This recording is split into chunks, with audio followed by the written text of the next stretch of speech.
Yok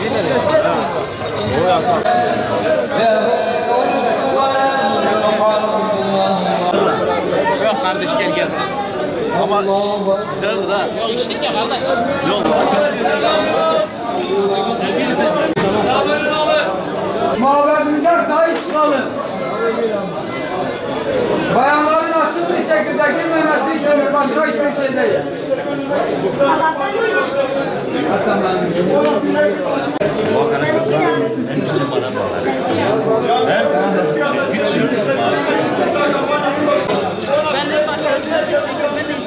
Hocam şimdi biz camide namaz kılarken cami cemaati olarak içeriye uygunsuz kıyafetlerle giren bayanlar oluyor ve erkekler oluyor.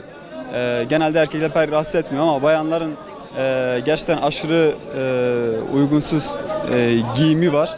Ve bu konuda camiye hürmet etmiyorlar, hürmet göstermiyorlar. Yabancılardan bahsediyorlar, yabancıların hani yurt dışından gelenlerin bu konudan rahatsız olacağını falan söylüyorlar. Halbuki onlar bu konuda bize daha çok saygı gösteriyorlar, daha hürmetkar davranıyorlar. Onlardan yana hiçbir şikayetimiz yok. Ama bizim kendi halkımız bu konuda bize hürmet göstermiyor. Biz sadece bu caminin içerisine uygunsuz kıyafetlerle girilmesini istemiyoruz. Bu konuda cemaatimiz şekvacı. Biz onların bu şikayetlerini, görüşlerini dile getiriyoruz ve bu konuda bir imza kampanyası başlattık. Umarım ilgili makamlar bu konuda gereğini yaparlar.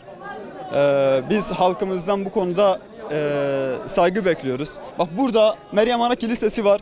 Sen Meryem Ana Kilisesi'ne uygunsuz kıyafetle giremezsin. Oradaki papaz buna müdahale eder ve buna asla müsaade etmez. Sen ona saygı gösteriyorsun ve hürmetle, tebessümle karşılık veriyorsun.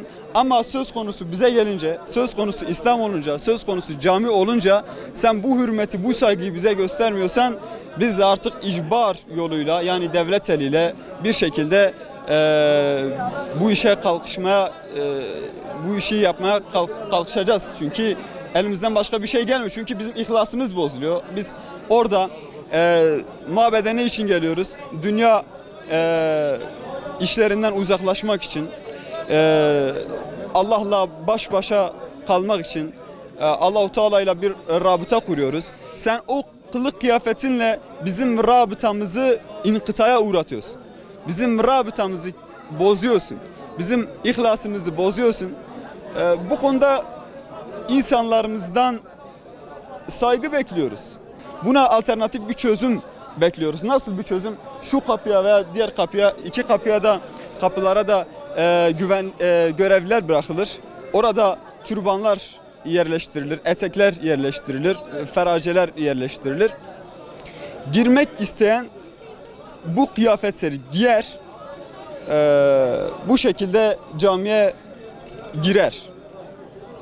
Biz bunu istiyoruz. Yoksa biz tamamen bu şekilde girenlerin veya gayrimüslimlerin camiye girmemesi yönünde bir talebimiz yok. Bu konuda çok memnunlar. Hatta büyük bir teveccüh oldu. Çok imza topladık, bayağı bir imza topladık. Gerçekten bir anket yaparsanız göreceksiniz ki halk bunu istiyor. Hatta sadece burası için değil, Hz. Süleyman Camisi için de aynı şeyi istiyoruz. Sadece bu cami değil yani. Hatta Eylül'deki Elyasa ve Zülkifil peygamberlerin mekanının olduğu yere de bu uygulamayı istiyoruz. Müslümanlar hassas ve bu hassasiyetlerinin